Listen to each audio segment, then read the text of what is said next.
Menjelang akhir tahun 1944, posisi Jepang dalam Perang Asia Pasifik semakin terdesak.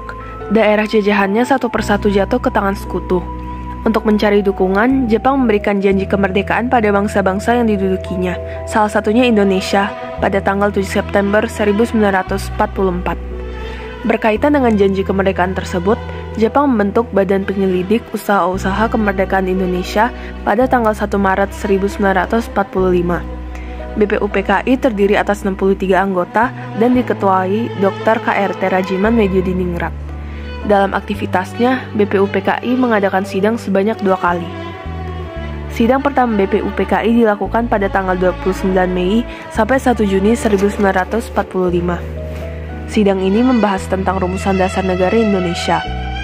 Usulan dasar negara dikemukakan oleh 3 tokoh utama pergerakan nasional Indonesia, yaitu Mohyamin, Mr. Supomo, dan Insinyur Soekarno.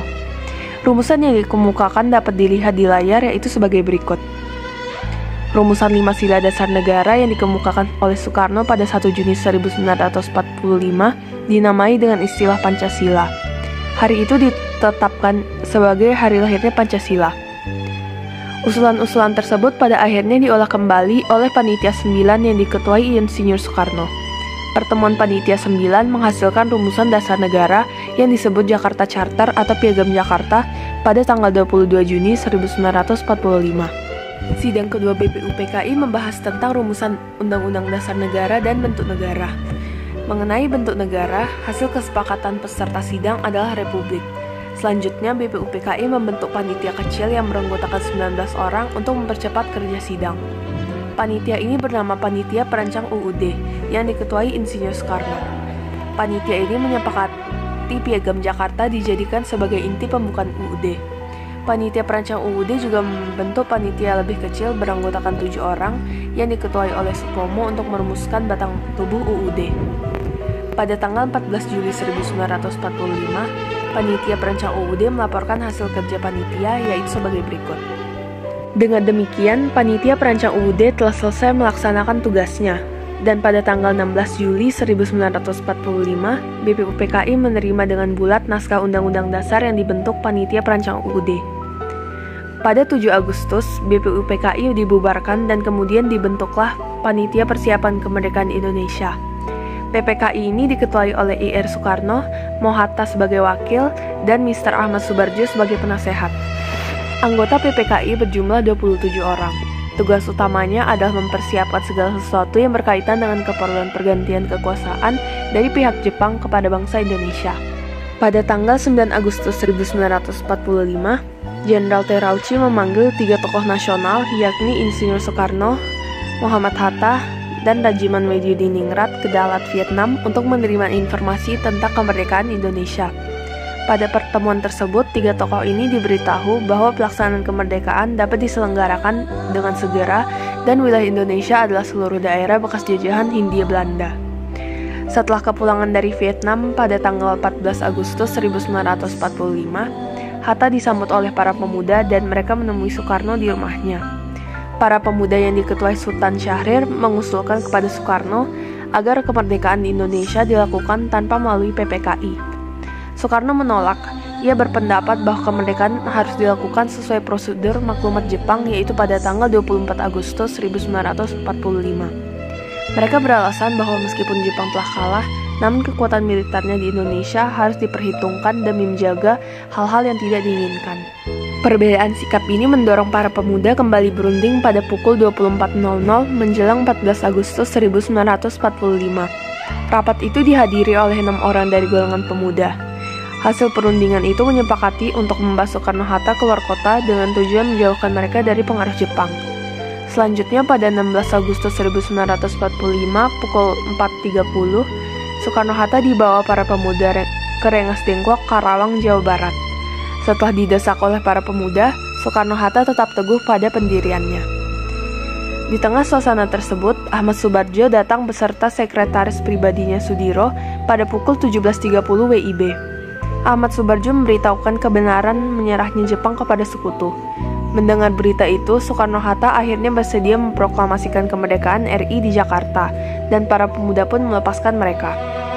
Di malam hari 16 Agustus 1945 pukul 20.00 WIB, Soekarno-Hatta beserta rombongan berangkat menuju Jakarta. Mereka tiba di Jakarta pada pukul 23.00, lalu menuju rumah kediaman Laksamana Maeda. Di kediaman Laksamana inilah rumusan teks proklamasi disusun. Selesainya pada pukul 4.00 WIB, Soekarno membacakan hasil rumusan tersebut. Akhirnya seluruh tokoh yang hadir saat itu menyetujui secara bulat konsep proklamasi tersebut. Permasalahan muncul mengenai siapa yang akan menandatangani teks proklamasi. Akhirnya Soekarni dari golongan muda mengajukan usul bahwa teks proklamasi tidak perlu ditandatangani oleh semua yang hadir, tetapi cukup oleh Soekarno dan Hatta saja atas nama bangsa Indonesia. Soekarno kemudian meminta kepada Sayuti Melik untuk mengetik naskah proklamasi dengan beberapa perubahan yang telah disetujui. Perubahan yang ada yakni sebagai berikut.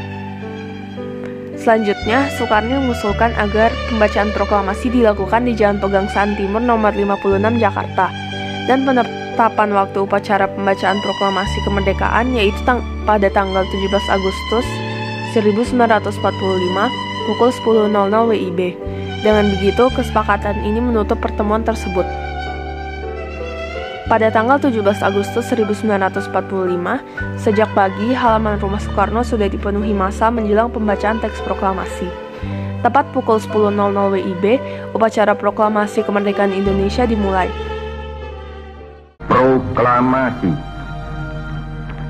Kami, bangsa Indonesia, dengan ini menyatakan kemerdekaan Indonesia. Hal-hal yang mengenai pemindahan kekuasaan dan lain-lain diselenggarakan dengan cara saksama dan dalam tempo yang sesingkat-singkatnya. Jakarta, 17 Agustus 1945, atas nama bangsa Indonesia, Soekarno, Hatta. Setelah pidato dan pembacaan proklamasi selesai, kemudian dilakukan pengibaran bendera merah putih buatan Fatmawati oleh Latif Hendraningrat dan S. Suhud. Rakyat yang hadir serampak menyanyikan lagu kebangsaan Indonesia Raya. Upacara proklamasi ditutup oleh sambutan Wali Kota Jakarta, Suwiryo dan Dr. Muwardi. Meskipun peristiwa yang sangat bersejarah tersebut hanya berlangsung selama kurang dari 1 jam, tetapi ia membawa pengaruh yang luar biasa hebatnya bagi bangsa Indonesia. Proklamasi kemerdekaan ini merupakan tonggak berdirinya negara Republik Indonesia yang berdaulat. Soekarno dan Hatta pun dipilih oleh PPKI sebagai presiden dan wakil presiden yang pertama untuk memimpin negara Indonesia.